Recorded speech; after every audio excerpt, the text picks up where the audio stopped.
If you get slammed with a higher tax bill this year, you can blame Congress.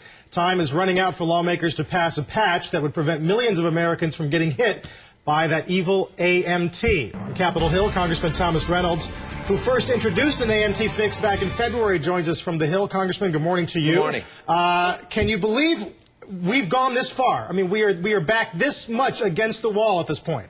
It's the latest that's ever happened. Usually by May, and these fixes, they're done so that both tax preparers and, more importantly, taxpayers know that they're not going to be caught in the trap of AMT. 3 million Americans is one thing. 23 million is much different. Why isn't the pressure having more effect?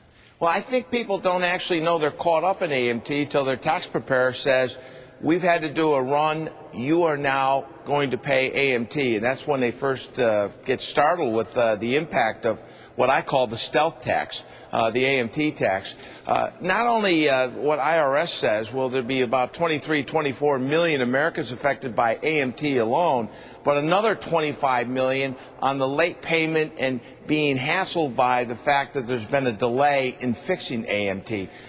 Tommy, what's the actual deadline now for the passage of the AMT? What's the actual date? Is it November 16th? November 16th is what the Treasury Secretary, which is I think today, that they've said we can't print the forms, that we complete all the forms to go out to taxpayers if it isn't fixed by November 16th. So what happens here? I'm confused about the legislative process. You all haven't voted yet on the floor of the House. No. And you've got a bill that will not pass the Senate, apparently, because the Senate doesn't feel like picking on private equity funds. And the Democrats will actually come together probably in December and finally act. What they tried to do is say to the IRS, look, we are going to fix it, just print the forms. The IRS responded, we can't print the forms because the law says that we will be imposing new tax. So they've got themselves in a bind. The Senate now, last night, the Senate Majority Leader has said that he will not take this up before Thanksgiving.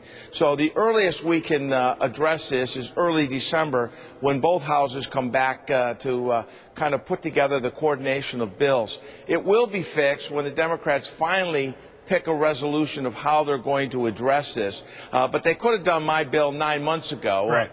And as you point out, they could have had a baby, too, in that time. Well, that's exactly what we say. Rahm Emanuel calls this the parent penalty tax. I call it the parent trap that has been 9 months in coming. Yeah, but Tom, why don't you, I guess I'm the only American who believes the AMT is a good idea, because it's very close to a flat tax without any credits or deductions. That, Larry.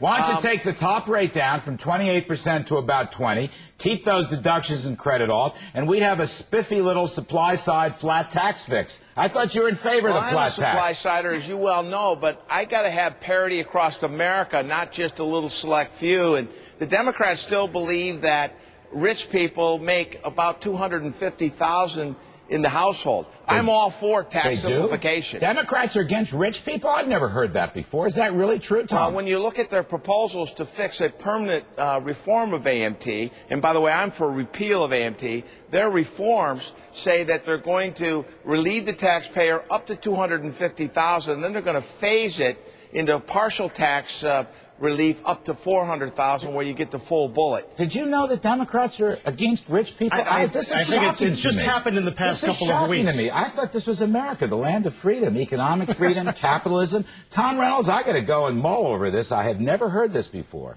Well, I know that I'll be taking lessons from you throughout CNBC's program. You hate to be the bearer of bad news. We'll walk Larry through it. We'll hold his hand later on this morning. I'm going to reevaluate my whole position here. I cannot believe that. Congressman, thanks for your time. Thank you. We'll see what happens, Congressman.